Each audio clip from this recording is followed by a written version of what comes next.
Dalawang araw bago ang April 30 deadline ng jeepney consolidation, nanawagan sa isang misa ang ilang transport group na makiisa ang publiko sa 3 araw nilang tigil pasada bilang pagtutol sa jeepney modernization program. Nakatutok si Tina Panganiban Perez. Sa misa sa Baclaran Church, idinaan ng Mabini, Divisoria, Baclaran Jeepney Operators Association o MD Bajoba Piston ang panawagan nila sa publiko na makiisa sa pagtutol sa PUV Modernization Program.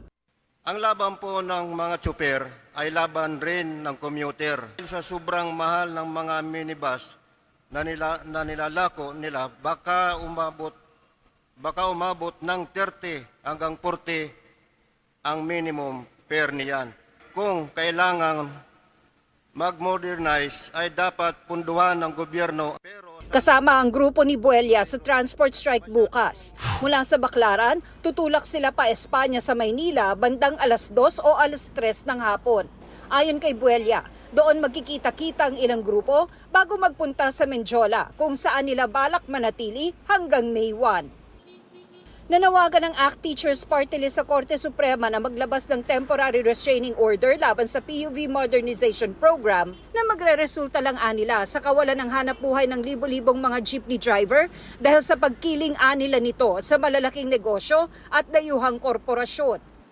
Ayon sa Department of Transportation, 79% na ng mga jeepney driver at operator ang consolidated dahil nakakailang extension na.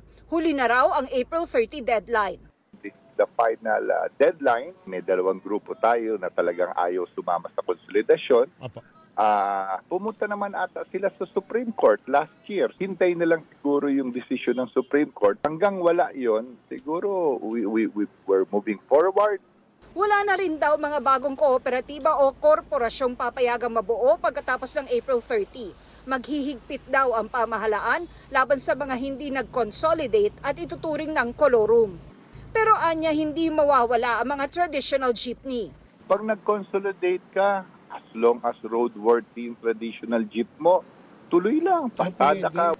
Sakaling may mga rutang walang papasadang consolidated jeepneys, sabi ni Ortega, maglalabas ang LTFRB ng special permit para sa mga kooperatiba o korporasyong pwedeng sumalo sa ruta.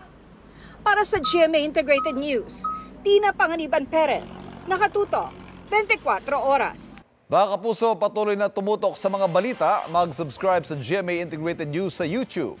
Sa mga kapuso abroad, samahan niyo kami sa GMA Pinoy TV at www.gmanews.tv.